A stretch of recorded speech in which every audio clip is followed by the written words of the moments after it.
Thank you, Chairman. I'm Tom Jeffries. Ladies and gentlemen, my comments will be brief today as I seem to be plowing the same old ground here.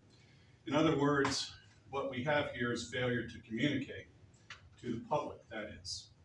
Most of you have heard the statements from several pardoned political prisoners.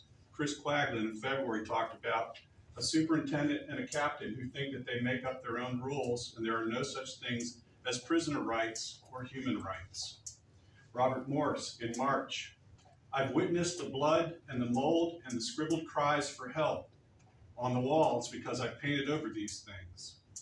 Barry Ramey in August said, the entire trusting function is to put lipstick on the pig overnight, and the mold affects the respiratory systems of your very own officers.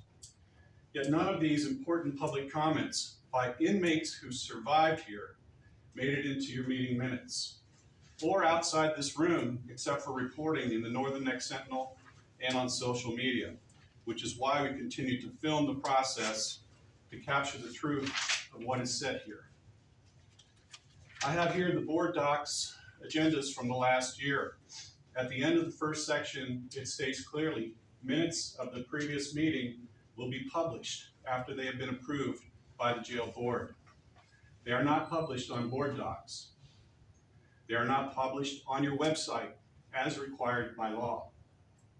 I've had to request them every single time via email. After 30 years of participation in this jail, our counties have got themselves into a pickle. You've built a business model that completely relies on housing federal prisoners, gang members, drug dealers, rapists, murderers.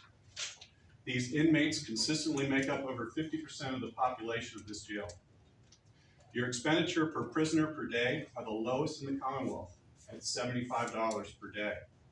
That rate is half the statewide average. Also, you can say that this jail is no cost to the counties.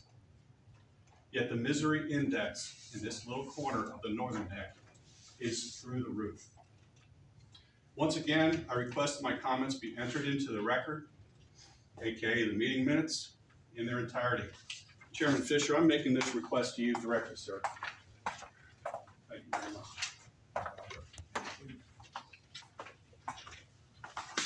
All right, anyone else please speak on the public comment?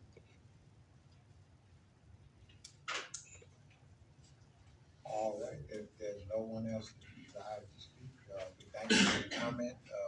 We'll close the public comment portion